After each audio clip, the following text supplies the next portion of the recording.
Good morning all of you.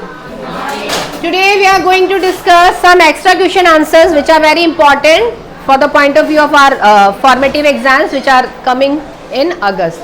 So we will do some extra question answers of history chapter number 2 and 3. Okay. Now chapter number 2, from trade to territory the company established power. That is our second chapter. Now there are some multiple choice questions. First, when did Aurangzeb die? कब औरंगजेब की death हुई थी? Fast answer जल्दी बताइए. When did Aurangzeb die? Vedansh, Gaurav.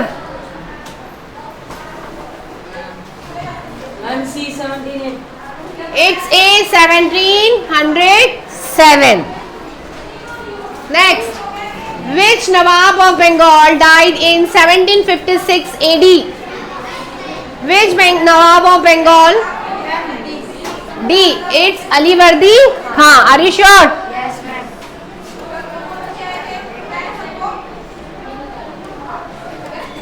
Next, who defeated Sirajuddaulah at the Battle of Plassey? Robert Clive. Which Nawab of Bengal was defeated in the Battle of Buxar? Siraj-ud-Daulah, Mir Jafar, Mir Qasim और मुर्शिद अली खान. देखिए Siraj-ud-Daulah battle of Plassey में हार चुका है, राइट. अब हम बैटल ऑफ बक्सर की बात कर रहे हैं. तो बैटल ऑफ बक्सर तो मीर जाफर के बीच में भी हुआ था और मीर कासिम के बीच में भी हुआ था. मीर जाफर ने लड़ाई लड़ी थी या उसको हटा दिया गया था? थोड़ा सा रिकॉल करिए चैप्टर. मीर जाफर ने लड़ाई करी थी क्या? उसको हटा दिया गया था. तो what would be the answer?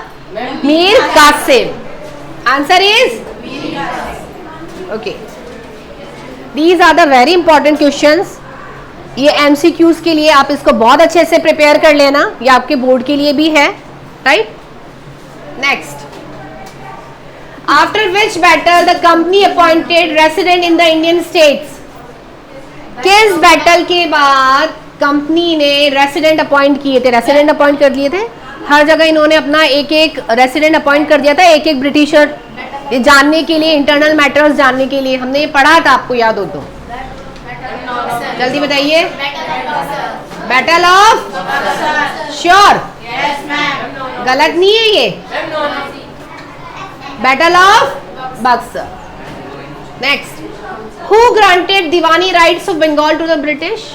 किसने दीवानी राइट्स दिए थे? Mughal emperor Shah Alam. Who was the son of Hyder Ali? Tipu Sultan. Next, which ruler of Mysore stop the export of many things? किसने मना कर दिया था कि हमारे यहाँ सब एक्सपोर्ट नहीं करेंगे? Tipu Sultan. Okay. Who was Peshwas? Peshwa कौन थे? किंग ऑफ या principal ministers of Maratha? Sure. Principal ministers का क्या मतलब है यहाँ पे? हाँ, प्रिंसिपल मिनिस्टर्स क्या होते हैं चित्रांशी? प्रिंसिपल मिनिस्टर्स कौन कौन थे? नाम बताएं उनका. नाना साहेब और जल्दी बताइए प्लीज. ये एमसीक्यूज करने के लिए आपको चैप्टर गो थ्रू करना पड़ेगा. चैप्टर को रीड करिए properly. There is a difference between the principal ministers of Marathas and the king of Maratha. Ministers do work under the king. Ministers जो होते हैं वो किंग के अंडर में काम करते हैं ना. हम ये बात कर रहे हैं कि पेशवा थे कौन? बताइए जल्दी से. King of Awadh, king of Maratha and principal ministers of Marathas. Principal ministers of Marathas. Who was the Governor General of the East India Company from 1813 to 1823? Lord Hasting. What happen class 8? जल्दी बताइए ना. Who was the governor general of the East India Company in 1813 to 1823? Lord Dalhousie.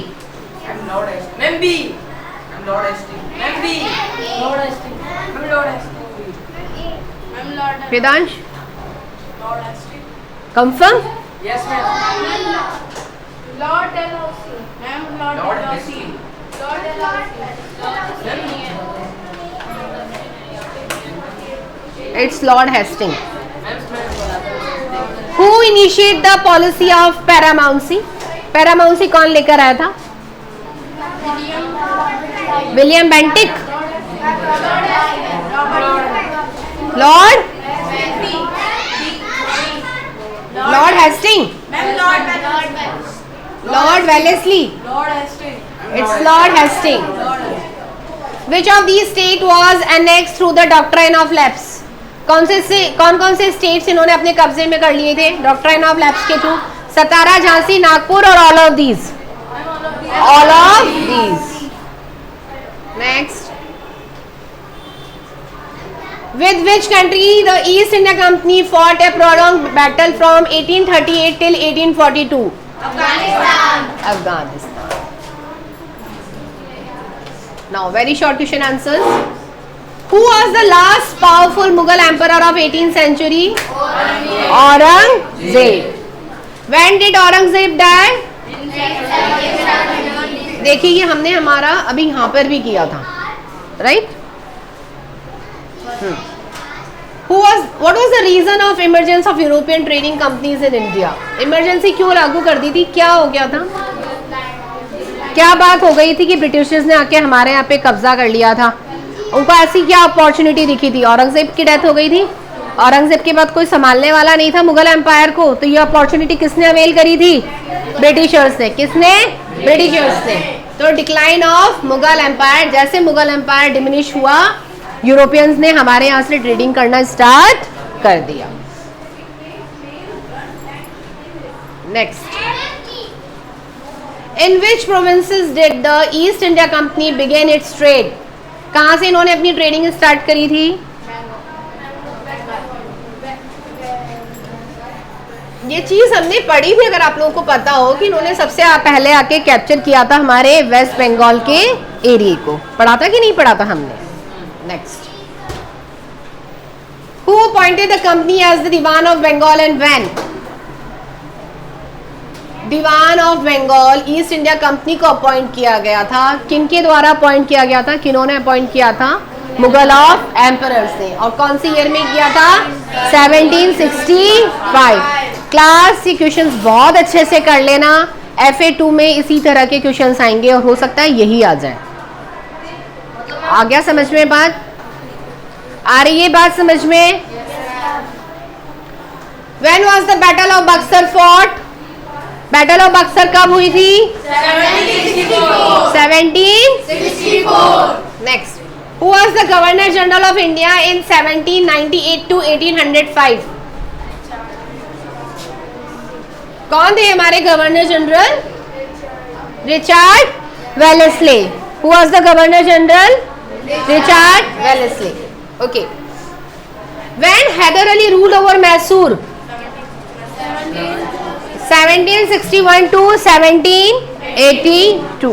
देखिए ये बहुत short question answers हैं जो आपके book के चैप्टर्स में से बीच में से लिए गए. अगर हम सोचें कि हमारे बोर्ड में एज इट इज जो छाप रखा है पीछे के question answers as it is आ जाएंगे, तो प्लीज भूल जाइए. आप चैप्टर रीड करना स्टार्ट कर दीजिए. समझ आ रही है बात? ये क्वेश्चंस आने वाले हैं एग्जाम्स में आपके, और इसी तरह के आएंगे. शॉर्ट क्वेश्चन आंसर्स इसी तरह के आते हैं हमारे. हर पैराग्राफ में से कोई ना कोई MCQ, कोई ना कोई शॉर्ट क्वेश्चन आंसर्स बनता ही बनता है. Is that clear? Okay. When did Tipu Sultan rule over Mysore? 1799. अच्छा एक बात बताइए कि हैदर अली के फादर ने टीपू सुल्तान हैदर अली और टीपू सुल्तान ने क्या कहते हैं ईस्ट इंडिया कंपनी के साथ 4 वॉर किए थे। क्या नाम थे उन वॉर के? Anglo war. कौन सा वॉर था? Anglo war. तो 2 में तो इनके फादर साथ में थे और 2 में इनके फादर साथ में नहीं थे। तो वो चीज आप बहुत अच्छे से कर लेना। वो जो 4 वॉर्स हुए थे कि नहीं हुए थे? कौन कौन से थे तो आप मुझे देख के बताइएगा, ठीक है। Now when Tipu Sultan stop export of perishable things from the port of the kingdom 1785। हमने बात पढ़ी थी कि टीपू सुल्तान ने अपने यहाँ से सैंडलवुड ले जाने के लिए मना कर दिया था, पेपर ले जाने के लिए मना कर दिया था कि आप हमारे पोर्ट से किसी तरह की कोई ट्रेडिंग नहीं करेंगे। क्यों नहीं करेंगे? और ईस्ट इंडिया कंपनी को कौन से देश का डर था? टीपू सुल्तान ने किसके साथ हाथ मिला रखा था? फ्रांस के साथ। किसके साथ? फ्रांस के साथ। और फ्रांस के रिलेशन ईस्ट इंडिया कंपनी के साथ अच्छे नहीं थे। चलिए आगे आइए। 3rd chapter that is the ruling the country side. Is it visible?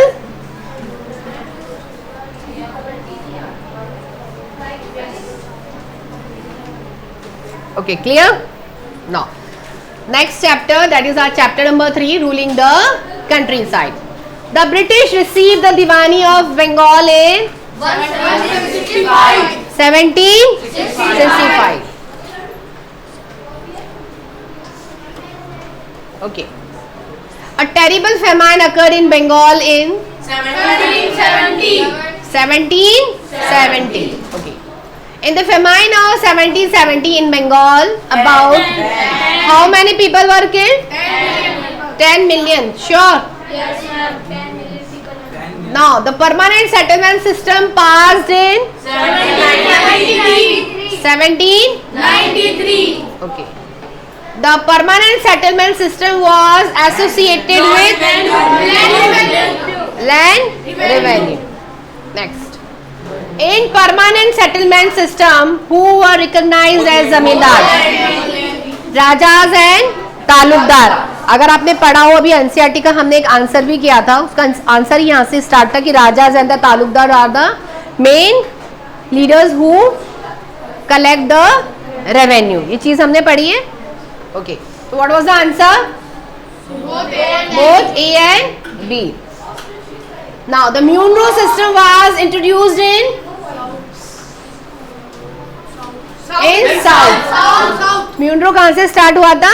South. क्योंकि ऑलरेडी जो परमानेंट सेटलमेंट था वो कहाँ अप्लाई हो चुका था? ईस्ट में। कहाँ अप्लाई हो चुका था? ईस्ट में। और अब यहाँ साउथ में कौन थे? ब्रिटिशर्स थे। कौन थे यहाँ पर? क्या नाम था ब्रिटिशर का?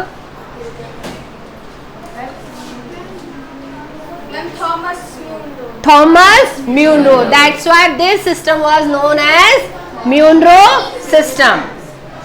Thomas Munro से तो आया था Munro system. And what was the other name of Munro system? रॉयटवारी system. तो आप यहाँ कंफ्यूज ना हो, अगर यहाँ पे Munro की जगह अगर रॉयटवारी लिखा आ सकता है तो इसमें हमें कंफ्यूज होने की जरूरत नहीं है। समझ आ रहा है? What was the other name of Munro system? And it is introduced by Thomas Munro. In which year? 1890.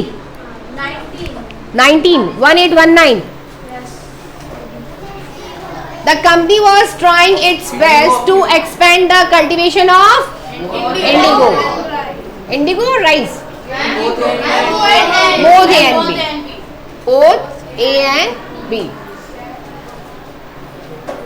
A is opium. What is opium?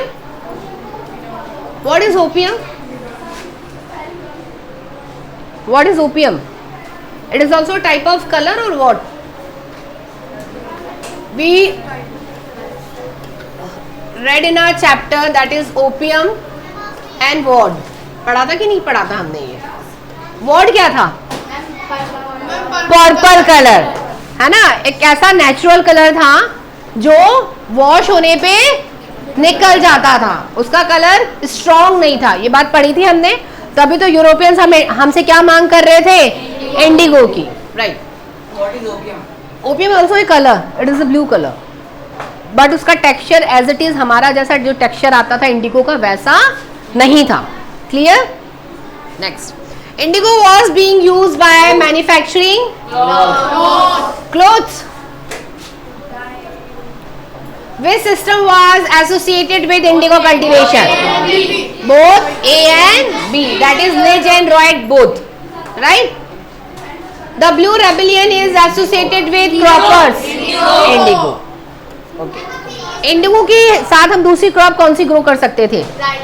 Rice. तो उसके लिए क्या प्लांटर्स रेडी, पीजेंट्स जो थे वो क्या रेडी थे ग्रो करने के लिए? क्यों?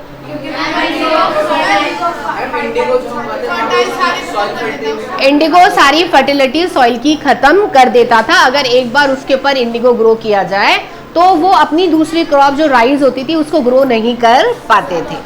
ओके, नेक्स्ट, एक क्वेश्चन रह गया नहीं, ओके, इतना ही है।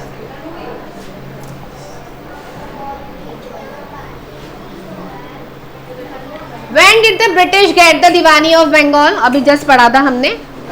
Britishers when get the Diwani of Bengal? It's 1765. Okay. On behalf of the British, who accepted the Diwani of Bengal from the Mughal ruler in 1765? Who was at that time? Diwani of Bengal किसने accept करी थी? Robert Clive ने। और उस वक्त किसका ruler चल रहा था? मुगल्स का। कौन सी ईयर में? 1765। देखिए, अब यही क्वेश्चन आपके 3 तरीके से आ सकता है। कैसे? देखिए, इसका फर्स्ट पार्ट अभी हमने यहाँ किया कि नहीं किया, कि दीवानी ऑफ बंगाल कब आई। तो आपको ये डेट याद रखनी होगी कि कब आई ये। अगर आप डेट याद नहीं रख सकते हैं तो आपको ईयर तो याद रखना पड़ेगा, राइट? अगर आप 12 अगस्त 1765 को नहीं याद रख पाते कोई प्रॉब्लम नहीं है, लेकिन आपको ईयर तो मेंशन करना पड़ेगा कि दीवानी ऑफ बंगाल का जो राइट था वो ब्रिटिशर्स को कब मिला था? 1765 में। और किसने मांगी थी ये? किसने एक्सेप्ट करी थी Diwani of Bengal? Robert Clive ने। और किसके एम्पायर के वक्त किसका एम्पायर चल रहा था? मुगल एम्पायर का। 3 क्वेश्चंस बने कि नहीं बने हमारे? तो जरूरी नहीं है कि तीनों ये एक साथ ही आ जाए, इनका पार्ट करके ये अलग अलग फॉर्म में भी आ सकता है। आ रही है बात समझ में कि कैसे हमारे क्वेश्चंस आते हैं? स्ट्रेट फॉरवर्ड नहीं आएंगे कभी भी। आ गई बात समझ में? देखिए यहाँ पे बन रहे हैं कि नहीं बन रहे questions? On behalf of the Britishers who accept the Diwani of Bengal? Robert Clive. और कौन से ईयर में करी थी? 1765 में। उस वक्त एम्पायर किसका था? मुगल्स का। बन गए 3 क्वेश्चंस हमारे। नेक्स्ट, व्हाट वाज महल? महल क्या था? हमने पढ़ी थी ये बात कि विलेज। क्या एक ही विलेज था? नहीं, 4 से 5 जो विलेजेस का उन्होंने लैंड रेवेन्यू जो कलेक्ट करते थे, लैंड को मेजर करते थे, पढ़ी थी हमने ये बात, उसको महल कहा गया था। तो इसका आंसर देखिए, in British revenue records Mahal was a revenue state. Revenue state मतलब ऐसे स्टेट्स जो हमें क्या देते हैं? Revenue. Was a revenue state which may be a village और ए ग्रुप ऑफ विलेज। एक विलेज की भी बात हो सकती है और ग्रुप ऑफ विलेजेस की भी बात हो सकती है। वो हमें क्या देते हैं? Revenue. Clear? Who introduce the system of रॉयटवारी?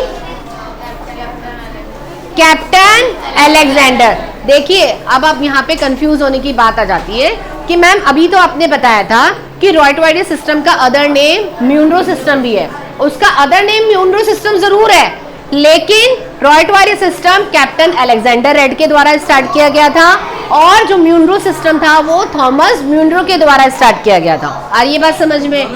दोनों को इंट्रोड्यूस अलग अलग लोगों ने किया था, लेकिन दोनों का सिस्टम सेम था, उसमें थोड़े से चेंजेस थे। इसमें जमींदारी का कोई रोल नहीं था। आई बात समझ में? इन्होंने पूरे विलेज को मेजरमेंट नहीं करवाया था, इन्होंने किसको मेजरमेंट करवाया था? लैंड को, प्लॉट को, जिसपे आप कल्टीवेशन कर रहे हो। ये बात पढ़ी थी नहीं पढ़ी थी? तो who introduce the ryotwari system? Captain Alexander Read. क्या नाम था इनका? In which year? Rotary system was introduced in which year? 1890. Okay. And the Thomas Munro introduced the Munro system in which year? 18? The same year. ये confusion को दूर करिए पहले आप, फिर हम आगे बढ़ेंगे. बताइए मुझे पहले, जल्दी से बताइए.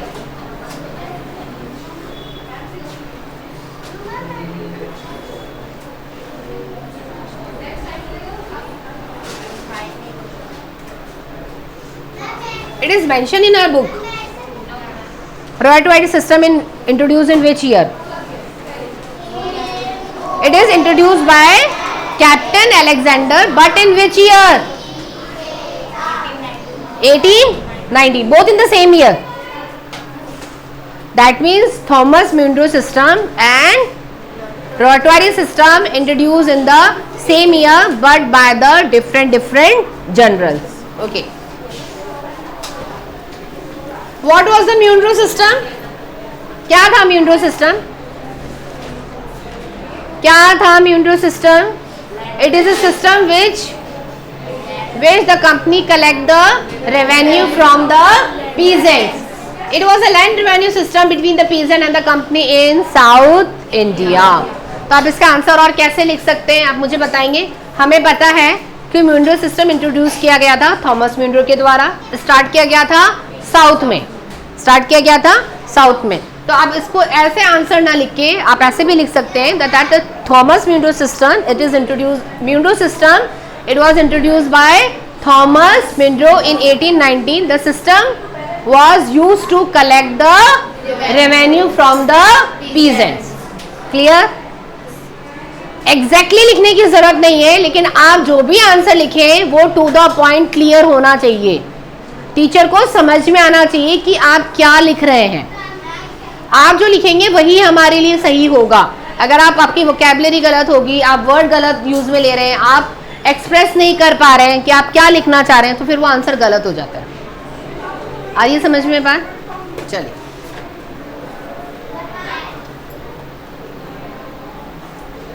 which two crops the company was making its best effort? Opium and indigo. Who was William Morris? William Morris कौन थे? ये हमने पढ़ा है, आपको मैंने पढ़ाया था. मॉरिस जो सिल्क का काम करते थे, कॉटन का जिनका मैन्युफैक्चरिंग यूनिट था.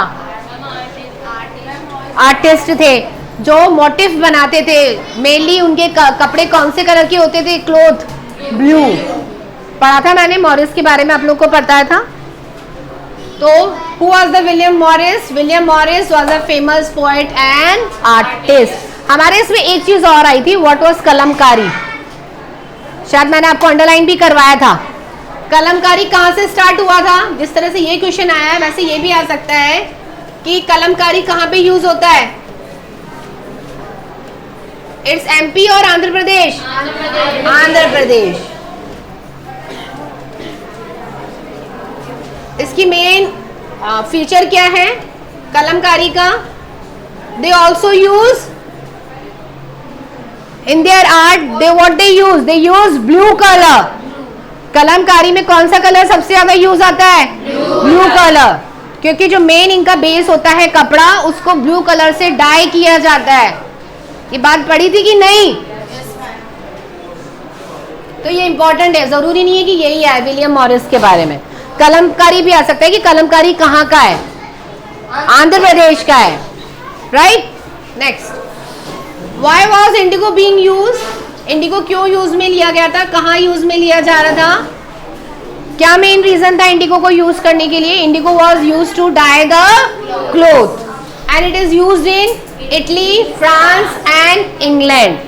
ये जितनी इटली, फ्रांस और इंग्लैंड की जितनी भी मैन्युफैक्चरिंग यूनिट्स थी वो अपने कपड़े को कलर करती थी, क्योंकि जो मॉरिस एक बहुत बड़ा ब्रांड है जो अपने कपड़ों को ब्लू कलर करके ही उस पर मोटिव डिजाइन्स बनाया करता था.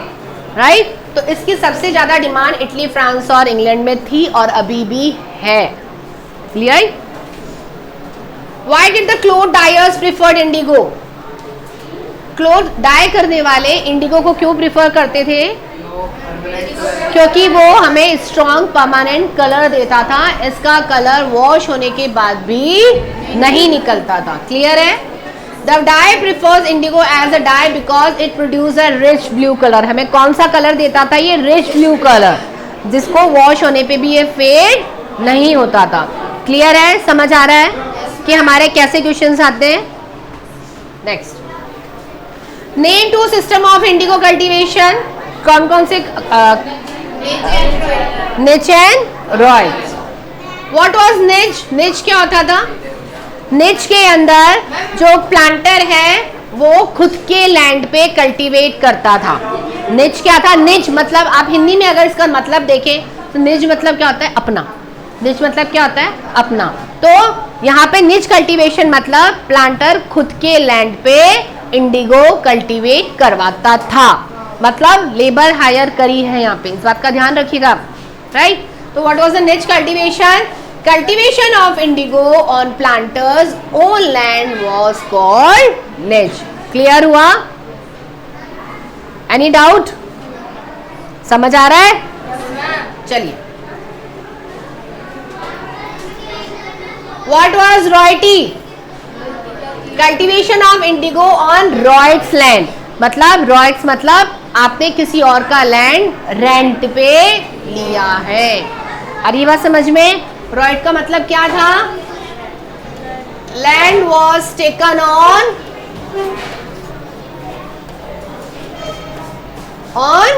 Rent. Clear? In India who cut the indigo plant? It is a simply question, it is cut by the man only. Right? Next, on what sort of land did the planters insist the cropper to grow indigo? Planters croppers को क्या कौन से land पे Indigo grow करने के लिए कहते थे? जहाँ पे सॉइल फर्टाइल हो, जहाँ पे सॉइल फर्टाइल हो, क्योंकि इंडिगो तभी अपना रिच कलर प्रोड्यूस कर पाता था। How did the company became the Diwan of Bengal? कैसे एक कंपनी दीवान ऑफ बंगाल बन गई? आखिर ऐसा हुआ क्या? थोड़ी सी स्टोरी रिकॉल करो, क्या हुआ था? कुछ भी एडमिनिस्ट्रेशन नहीं रहा था, फाइनेंस की प्रॉब्लम थी, ट्रेजरी सब कुछ खाली हो चुका था, सब कुछ सत्ता किसके हाथ में नजर आती हुई दिख रही थी? ईस्ट इंडिया कंपनी के हाथ में, क्योंकि ईस्ट इंडिया कंपनी नवाब्स को, नवाब्स तो इन्होंने अपने आप को डिक्लेयर किया था, नवाब को वो एज ए पपेट काम करवा के देख चुके थे। मीर जाफर को उन्होंने पपेट बनाया था। क्या हुआ था? मीर जाफर ने थोड़े समय के लिए उनके लिए काम किया, उसके बाद मीर जाफर ने भी मना कर दिया कि मेरी भी एक डिग्निटी है एम्पायर में, मेरी भी एक इमेज है, हमेशा मैं आपके कहने के अनुसार काम नहीं कर सकता। उन्होंने उसके बाद उनके सन इन लॉ मीर कासिम से भी काम करवाया था। ठीक है? मीर कासिम को राजगद्दी से हटाया तो मीर कासिम ने उनके बैटल ऑफ बक्सर कर ली। पढ़ी थी कि नहीं पढ़ी थी ये बात हमने? तो कोई भी नवाब उनके लिए ढंग से वर्कआउट नहीं कर पाया था, इसलिए उन्होंने एंड में अपने आप को ही नबूस डिक्लेयर कर दिया था और मुगल एम्पायर से क्या मांग ली थी? Diwani of rights. पढ़ी थी हमने ये बात? देखिए इसका answer. On 12 August 1765 the Mughal empire appointed the East India Company as the Diwan of Bengal. As Diwan, the company became the chief financial administrator of the territory under its control. Now it had to think of administrating the land and organizing its revenue resources. आई बात समझ में कि हमें अब किस तरह से सभी एम्पायर का एडमिनिस्ट्रेशन कंट्रोल में लेना है, किस तरह से मुझे रिसोर्सेज को यूटिलाइज करना है। सब कुछ किसके हाथ में चला गया था? ईस्ट इंडिया कंपनी के हाथ में। किसके हाथों में बागडोर आ चुकी थी? ईस्ट इंडिया कंपनी के हाथ। तो आंसर क्लियर हुआ ये हमारा। Now next, what effect did it put on the economy of Bengal when the company begin the Diwan of Bengal? जब कंपनी दीवान ऑफ बंगाल बन गई थी तो इसके ऊपर बंगाल की इकोनॉमी पे क्या इफेक्ट आया था? बंगाल की क्या कंडीशन हो गई थी बताइए? उसको इंडिगो ग्रो करना पड़ रहा था और the Bengal company was facing a deep crisis, बहुत ज्यादा क्राइसिस वहां पे हो गई थी। क्या क्या हो गया था? आर्टिशंस वर डेजर्टिंग विलेजेस, आर्टिशंस जो थे वो अपने विलेज छोड़ के जा रहे थे। क्यों? क्योंकि उनके ऊपर फोर्स किया गया था कि whatever product you produce we buy it at the cheaper rate. यही बात हुई थी कि आप जो भी अपना प्रोडक्ट बनाओगे उसको हम सस्ते दामों में खरीदेंगे, मतलब आपकी जो वैल्यू है प्रोडक्ट की उतनी आपको नहीं दी जाएगी। क्लियर हुआ ये बात? Peasants were unable to pay the dues that were being demanded from them. Peasants जो थे अपने ड्यूज को क्लियर नहीं कर पा रहे थे क्योंकि वो जितना प्रोड्यूस कर रहे थे उतना तो उनको मिल ही नहीं पा रहा था, उनको एज ए रेवेन्यू देना पड़ रहा था, तो उनके पास पैसे नहीं थे कि वो अपना ड्यूज कैसे क्लियर करें। वो एक लोन के ट्रैप में फंस चुके थे। एक लोन को कंप्लीट करने के लिए वो दूसरा लोन ले लेते, फिर उस लोन को कंप्लीट करने के लिए फिर वो तीसरा लोन ले लेते, राइट? तो इस तरह से वो लोन ट्रैप में फंस चुके थे। Artisans production was in decline and agricultural cultivation showed sign of collapse. अब उनके पास ग्रो करने के लिए कुछ नहीं था, आर्टिशंस के पास प्रोडक्शन करने के लिए कुछ नहीं था और वो अपना विलेज छोड़ के माइग्रेट होना स्टार्ट उन्होंने कर दिया था। तो दीवान ऑफ बंगाल जब ईस्ट इंडिया कंपनी के हाथों में चला गया तो बंगाल की स्थिति बहुत ज़्यादा खराब हो गई थी। हमने बंगाल का फेमाइन भी पढ़ा था, इसी वक्त ही तो आया था बंगाल में फेमाइन। तो क्या ईस्ट इंडिया कंपनी ने उनको हेल्प करी थी? नहीं करी। Now we will do the last question of this chapter. Write the problems created by the permanent settlement. What are the problems created by the permanent settlements? The company officials soon discovered that the जमींदार were in fact not investing in the improvement of land. जब हमने permanent settlement में पढ़ा था कि एक बार जो land पे रेवेन्यू फिक्स कर दिया गया है वो फिक्स है, वो परमानेंट है, उतना ही रेवेन्यू पीजेंट्स को पे करना पड़ेगा, राइट? उसके बाद ईस्ट इंडिया कंपनी ने अपने जमींदार को बोला था कि you have to collect the revenue from the peasants, और अगर आप चाहें तो लैंड को इम्प्रूवमेंट कराने के लिए आप इन्वेस्ट कर सकते हैं। ऐसा ईस्ट इंडिया कंपनी ने जमींदार को बोला था, लेकिन जमींदार ने ये नहीं किया, इसलिए परमानेंट सेटलमेंट फेल हो गया था। क्योंकि हमेशा यही होता था कि जितना लैंड रेवेन्यू फिक्स कर दिया वो उतना ही मिलता था, कोई उसमें इंक्रीमेंट नहीं हो रहा था। तो ईस्ट इंडिया कंपनी को ये लगा कि मैंने जो लैंड रेवेन्यू फिक्स कर दिया है उससे मुझे क्या बेनिफिट हुआ, मुझे तो इससे कुछ भी बेनिफिट नहीं हुआ है, तो मुझे उसको किस तरह से आगे इंक्रीमेंट करना चाहिए। तो इनकी ये पॉलिसी फेल हो गई थी। आ रही है बात समझ में? तो class we have done the 2 chapters execution answer, that is first second from the ruling of the countryside and